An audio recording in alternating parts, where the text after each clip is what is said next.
E T V Bharat Urdu میں آپ کا خیر مقدم ہے۔ نیوز ٹائم کی اہم خبریں۔ ہندوستان نے خلا کے میدان میں ایک اور تاریخ رقم کی ہے۔ اسرو کی جانب سے سورج کا مطالعہ کرنے کے لیے بھیجا گیا مشن آدتیہ L1 کامیابی کے ساتھ آخری مدار میں پہنچ گیا ہے۔ وزیر اعظم نریندر مودی نے اسرو کو اس کامیابی پر مبارکباد دی ہے۔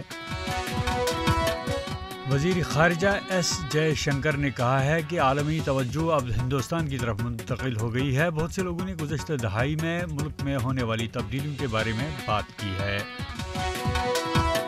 سرکردہ مسلم رہنماؤں نے ایک مشترکہ بیان میں ایودھیا میں رام مندر سے متعلق مجوزہ تقاریب کو سیاسی مقاصد کے لیے استعمال کرنے کی کوششوں کو باعث تشویش قرار دیا ہے۔ ان کے مطابق سرکاری سرپرستی میں منعقد کی جانے والی تقریبات کا انعقاد نہ صرف ملک کے سیکولر دستور کے خلاف ہے بلکہ منصفانہ انتخابات کی روح سے بھی متصادم ہے۔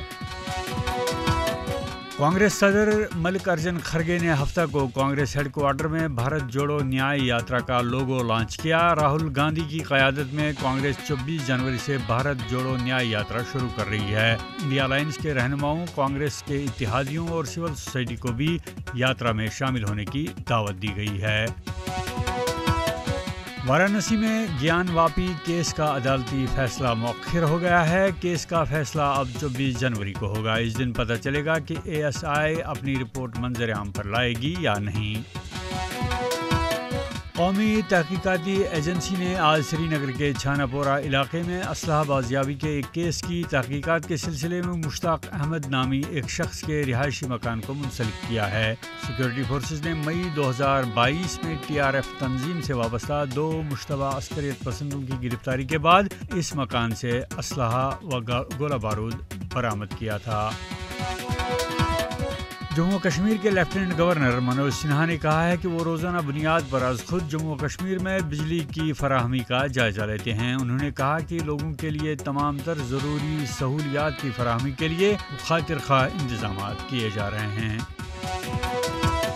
مشتبہ افراد کی نقل و حرکت کی اطلاع ملنے کے بعد سیکورٹی فورسز نے پونچھ کے قصبہ لاری میں جنگل علاقوں کو محاصرے میں لے کر ملیٹنٹ مخالف آپریشن شروع کیا۔ دسمبر ماہ میں پونچھ میں ہوئے ایک انکاؤنٹر میں 4 فوجی جوانوں کی ہلاکت کے پس منظر میں یہ تلاشیاں کی جا رہی ہیں۔